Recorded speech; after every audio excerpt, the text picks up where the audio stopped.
And here is the next deal.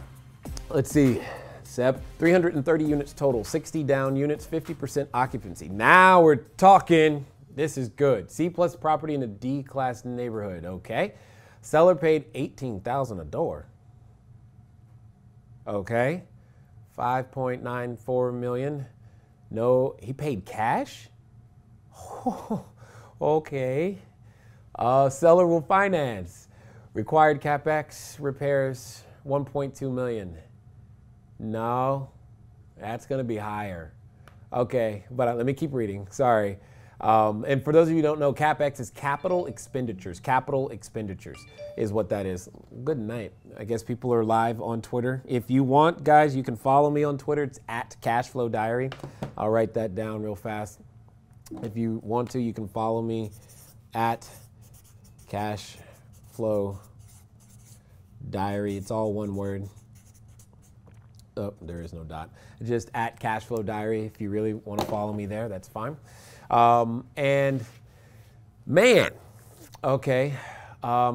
Anyway, capital expenditures. These are the expenditures you make for capital improvements. You typically, for you accounting types, these are not the ones that are expensed. These are the ones that are depreciated. Sep, I'm going to tell you right now, you're already underestimating the CapEx repairs, and I'm going to tell you why in a second, but we'll keep going. Poor property management in place. Yep, that's one reason. Seller managing the property from out of state. Yeah. Okay, so you're telling me you paid $6 million and decided to do it from out of state. Wow. If he has a spare $6 million, can you give him my number? Seller purchased this property from foreclosure 2 years ago and spent, so he had a spare $8 million and spent $2 million on electrical upgrades for the property, mainly the sub-meter electrical for each unit. Whew. Wow. Wow. Ooh, okay. To recoup as much of their basis as possible. Yeah, he's realizing this is not good. Average actual rent $610 a unit, market rent $600. Yeah, well then we got all kinds of problems. Stabilized value $9.9 Question: would you recommend repositioning this asset if the neighborhood makes it challenging to attract C-class tenants? If so, please analyze the numbers. Woo! Okay, Sep, my buddy, my friend, we got a challenge here, okay? So I need way more information about the neighborhood. For example, let me just to answer your question directly, I don't know if it makes sense because it is going to be conditioned upon the neighborhood and where this building is placed in the neighborhood. For example, if this building is adjacent to a freeway, the answer is no. If this building is not in the bus route, the answer is no. If the bus stop is too far from this building, the answer is also no. I want to know what retail is next to this establishment. For example, is it next to the liquor store? Is it next to the church? Is it what's next to it? Is it across the street from a school? There are things that go into the property acquisition phase that are going to be very, very critical to understand. Unfortunately, or fortunately, maybe right now, I just did a course on buying and holding, teaching people how to buy and hold. It's currently not yet finished. We're not finished processing it. We'll be done soon. And you'll be able to pick that up at begininvestingnow.com. You'll be able to pick that up at Begin Investing Now. If you go there right now, you'll be able to sign up on the list, but I promise you, you're not going to get anything because we're still in the process of working through the details. The reason I'm bringing that up, though, is because I go into detail for about an hour, maybe. Was it an hour, Jacob? Or Drew? I keep calling it Jacob. It was about an hour of just market analysis, how to break down the details of what you need to know about a marketplace and how to extract that information. So there's a ton of stuff that I need to know, especially if you're about to ask me, should you take a you're taking a seven-figure risk, multiple seven-figure risk, and I don't know if this is your first reposition of a unit this size or your 101st, but if this is your first, I'm going to tell you no, because this is big, and it's going to take a lot of strategy, and you're going to need political relationships on something of this size. So all of those things put together is beginning to lead me towards a no, but I'm going to keep going and show you what I would do. So here's the play. Now it's going to come down to effective age and the property original build date. So here's what I mean. If no one else in this apartment row has done a reposition and has anything new and shiny, then we have a shot. If that's been the standard, okay, so you've got two situations. You got the situation where everyone else has not done anything and you're going to be the first, which I would prefer, or you have the opposite situation where everyone's already rehabbed their property and this one's the last, which, well, the seller's not going to prefer, but that's what it comes down to. So there's a way to negotiate on both sides of that. I would prefer to be the first one to go in and rehab something, because then what happens is a phenomenon called flight. People leave the dilapidated or perceived to be dilapidated places to come to your building. And especially at 50% occupancy, you've got some occupancy to absorb, which typically means you get the best tenants. You begin to get to pick your best tenants from that class, and they all come to your building, which could put, that doesn't necessarily mean, but it could put the other owners in a situation in which they either have to upgrade at a time they're not looking or thinking about it, or they're improperly financed to be able to handle it, or they're in a situation where they need to sell, which then allows you to pick up the building next door. So all of those things, oh man, there's so much to this. We just haven't even gotten to the good stuff. So, but this is what I'm saying. Okay, what's this? We would be the first. Okay, competitors are lagging. That's good. Great. That would be the position I would want you to be in. Here's the challenge. With that, we've got too high a price. We got too high a price. It's just not worth the risk at this particular moment. First of all, paying $18,000 a door for C class is hard for me to swallow. I mean, I don't know if he bought it in that condition. I mean, well, he couldn't have. He bought it in that condition and spent $2 million. Jeez. Can you give him my number? See if he's got any extra money. I'd like it. Okay. Oh man. All right. So let me figure out how to structure this thing. Okay. Wow. Okay. He wants to recoup basis. All right. So that's good. All right. So here's part of what we're going to do. We're going to take advantage of inflation. We're going to take advantage of the time value of money. We're going to leverage the marketplace and what we know to be able to make this thing work. Because this, woo! And if you want to hold this thing, we've got some stuff to work through. Okay. Need an extra sip of coffee for this one. Oh my gosh. Wow. All right. So here we go. Maybe I should start looking at these ahead of time. Because this is big. This is like huge. All right.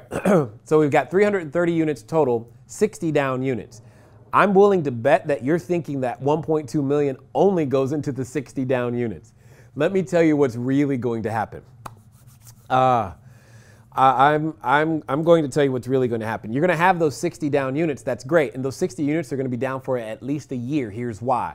You're going to take over and you're going to find out that the rent roll is in shambles. You're not giving any credit to the because you said poor property management in place. That's also code for, especially if it's a C-class property, a D-class neighborhood. I promise you got a lot of tenants that are paying their rent in cash, and they might not have an actual job, if you get my meaning. So therefore, you're going to have to police and clean that up. So that's my first concern, is you've got 165 people to vet. That is going to take an immense amount of time, whether you realize it or not. So it's 165 units, 165 people to vet. You're gonna have to vet the male, the female, because what typically happens is you're gonna have the girl move in and then her boyfriend moves in later. So on the lease, you only see the female and you're like, oh, she's good. Yeah, but she's got a boyfriend. And that boyfriend, he's got extracurricular activities and you need to know what those are. And you're gonna have to go through that first. So you're not gonna acquire this property and only have occupancy go up. You need to plan for this occupancy to go down to about, I'm going to say, 20%. You need to be prepared for that shock. So let's just say 30% of the occupancy is toast. It's gone. That's what's going to happen. So now you're at 20%. So at 20%, you got maybe 60, 70 units. But guess what happened to the people you just kicked out? All of those units are in disrepair too. So you're going to have to rehab somewhere around 250 units or more to get this thing going. And here's the math that I'm doing. Sorry, I'm laughing because I'm like, whoo, you're not doing this for 1.2 million. That's all, because that's really all I'm saying. It's 1.2 million, right? Whew. And if you've got 250 units to rehab, you've got $4,800 $4,800 a unit, and that ain't gonna happen. That ain't gonna happen. I mean, I don't even know, did he submeter the electrical correctly? And God forbid, did he submeter the water too? And if the water isn't submetered, why didn't he go through since he already spent that money, that's what he should be submetering the anyway, sorry, I'm going off on tangents. But so you're gonna have to verify that, because if this jurisdiction is like many other jurisdictions, the utility company has a say in this process. And at some point, you're going to have to pull permits for this same process. So we've got to examine the electrical. Oh my God, you're just not doing this for 1.2 million. I'm sorry. It's just not happening. The repair costs are going to be longer than 1.2 million. We haven't even gotten into the holding costs. Okay, the repair costs are going to be more than 1.2 million. Oh, this is a breath of fresh air. It's fun. All right, so we already know you need more than 1.2 million. Poor property management means you've got to have property management from day one that is in place and on the ground. 330 units, you probably need about 6 people on payroll. You need probably 2 maintenance, 2 property managers, a main and a leasing agent. And then you probably, and I haven't even gotten to this, you're also going to need security.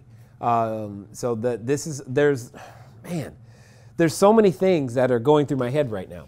So just to take over this property, because, all right, I'm going to show you guys something that you need to begin to learn, especially on properties of this kind, this size.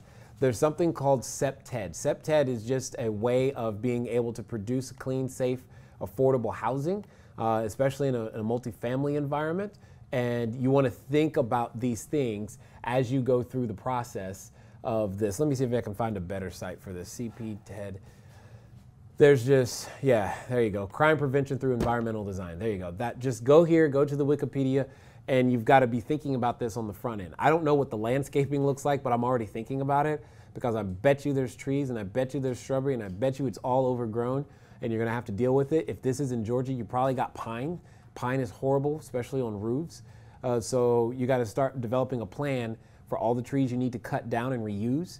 I mean, sorry, 1.2 million. I keep going back to that. That's just not going to happen. If you're going to reposition this asset, you got to do it. Then you're going to have to add things like extra utility poles and lighting just to make it all work together. I think you're beginning to get the idea where I'm going here, is that A, you can't pay him $6 million, and B, it's going to cost more than 1.2 to put this property back together like it should be. But I'm going to keep going simply because it's here and this is fun for me. Let's see. Oh, wow. This is good. We're going to put restrictions on SEP in the future. This is crazy. So I'm trying to get to the numbers, but there's so much before the numbers. All right. Seller paid $18,000 for lower. I think we all know he overpaid. Okay. No existing debt in place. Seller will finance. Of course he will, because he needs help. I'd finance too. The seller managing property from out of state. Great. All right. So here's how you can structure this and kind of make it palatable for this guy. So let's say he still wants his, what is it, $5.94 million? Now, first of all, let me be very clear. You shouldn't pay $5.94 million for this, okay? There's no way you should do that. But however, just for the benefit of this example, let me show you what I mean. If you pay the $5.94 million, good night. I'm just trying to write out all these numbers right. Good night. That's a lot of zeros. Don't do it. I'm going to show you what that is actually worth in today's dollars. So I'm going to do a discounted cash flow on my calculator. Now, some of you may have never seen anything like this, and that's okay. Let's just deal with it. My whole point here is, let's see, we've got 5.94 million. That's what we're going to pay. We're going to do this at 0% interest, 36 years. And all we're going to do is have 0 payments. So as it currently stands, we've got $16,500 with 0% interest as the payment. So you could say, all right, mister, I'll take your property at your stated price. I'm going to pay you $16,500 a month. Swallow that one. Okay. Until paid. Notice the words I said. This is how you phrase the numbers that I just put in the calculator. It's $16,500 per month until paid. Okay.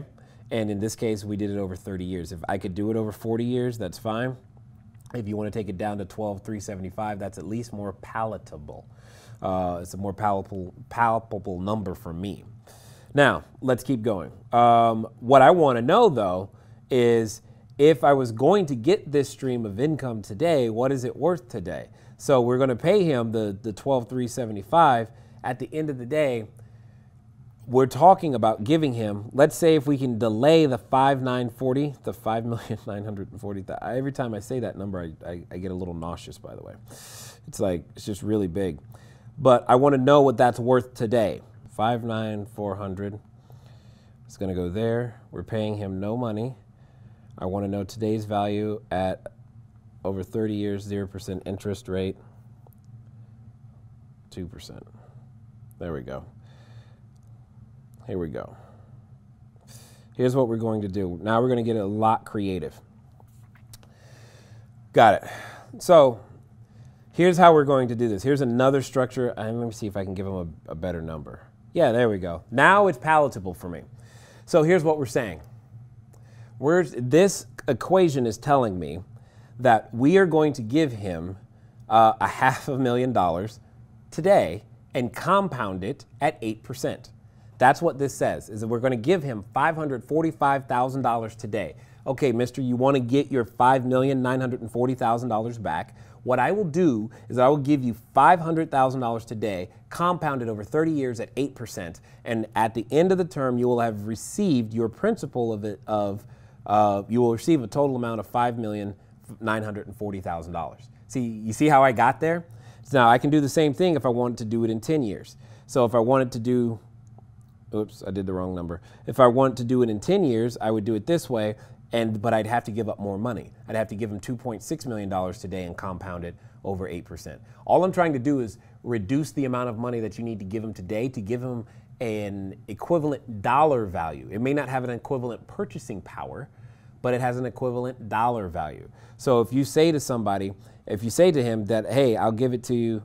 So if I'm going to do $2 million, I want to increase the return. Let me get this 12, boom. So that way it's $1.8 million today over 10 years. Maybe he doesn't want to wait 30 years. He wants to wait 10 years. Okay, cool. Increase the return. Now you've got a different number. I don't know. I'm hoping that makes sense to you, because at the end of the day, what this simply means when you put it all together is that you can come out of pocket less money up front. And I'm just coming up with creative ways to structure the financing of the $6 million that he needs. If this went way over your head, clearly I need to put a calculator course together and share that with you so that you understand how this works altogether. But all I'm saying is it's a way to discount cash flow, to understand what you should pay, so that you have the ability to make an offer that kind of makes sense if you really, really, really want to take this down without paying too much today. So this is a way to pay $1.8 million right now, have it compound for the future, and be able to get stuff done. So that's really where I'm coming from, because I'm coming up with creative ways to make the structure work, just to make the structure work, because man, this is a rehab project. And by the way, about $2 million is where I would land if I'm going to actually go out there to tackle this property, maybe even less. In fact, let's figure out what I would offer for this, what my total investment is going to be for this property. I'm going to use the same formula. So I'm going to take the adjusted gross scheduled income We'll multiply that by 2 equals my total investment. And see, what you're witnessing here, this is what I do. So some of my private coaching clients, they ask me to show them how to do real estate, show them how to go on and negotiate. So when I start saying stuff like this, sometimes it goes, whoop, gone, right? I'll just get on the phone when you're my coaching client. I'll just get on the phone and explain to the seller what I just said in a way that they go, okay, that makes sense. And then you get a deal. But that's fun for me. This is, like I said, I do this in my sleep all the time. All right, so we're going to take the adjusted gross scheduled income. We've got market rents at $600 a unit. We're just going to take that as the average market rent. Perfect. We're going to take that as $600 a unit times 330. So we've got 600 times 330. Now, I know and you know that there's probably amenities like laundry, maybe a pool, maybe something else there. Hopefully not a pool, actually. And we're going to ignore all that income for the moment. So we've got 600 times 330. 600 times 330 equals 198,000. And that's going to be on a monthly basis. Then we're going to multiply that by 12. It's going to be 2,376,000. Did I get that? 76, one more zero. Then we're going to multiply that by 2. It's going to give us $4,752,000. That's going to be my total investment on this property. And I'm going to find a way, if I'm going to take this down, you've got to find a way to fit your repair, your purchase, your transaction costs. By the way, your transaction costs are going to be massive. Your insurance costs are going to be massive on this, especially when you're in the repair phase. You're going to have builders, you're going to have 2 policies going simultaneously. This is one of the reasons why I prefer a vacant building, especially on stuff this size. It's because you only need one expensive insurance policy going at the time. You're going to need a builder's risk policy and a tenant policy going simultaneously, and a very sophisticated insurance broker who understands that. You're not really going to be able to shop for like, ooh, give me the best deal. That's going to backfire totally. You're going to need really, really high commercial liability as well as general liability. You're going to need a ton of stuff to get this to fit within that budget. So you've got $4.7 million to spend. Clearly, you can't blow it all on the purchase price. I think your rehab is going to be closer to the $2.5 million range.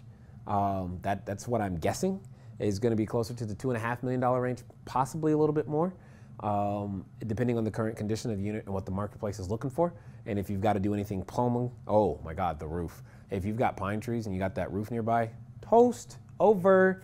Anyway, you've got all those things to consider. But at this moment, you're walking uphill. You're really, really walking uphill. The best play could be just to wait for him to get into trouble with the city, so much so that he's just ready to give it to you. Because this is kind of where this one is headed. Because I promise you, political parties have interest in a property of this size. They know what's going on. They understand the problems that it is causing. If this is the problem child in the neighborhood, they know about it. That's how I find, I mean, I've been called by code enforcement, not because I was wrong, but because they wanted to know if I would take over this other property. So you got to understand that happens, and they know about it. So you've got all kinds of, this one's big.